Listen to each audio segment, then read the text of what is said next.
E aí galera, beleza? Hoje eu vou estar aqui mostrando o Creeper que eu mesmo fiz. Olha,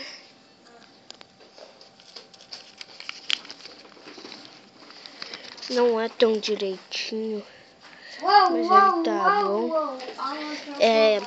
Eu já posto o tutorial dele, tá bom? Assim que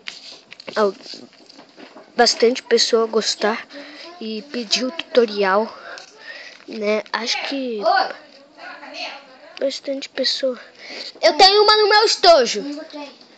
Só que é caneta preta. Tá. Galera, então se vocês pedirem, né? Ou se eu mesmo querer, eu faço o tutorial pra vocês, eu mando.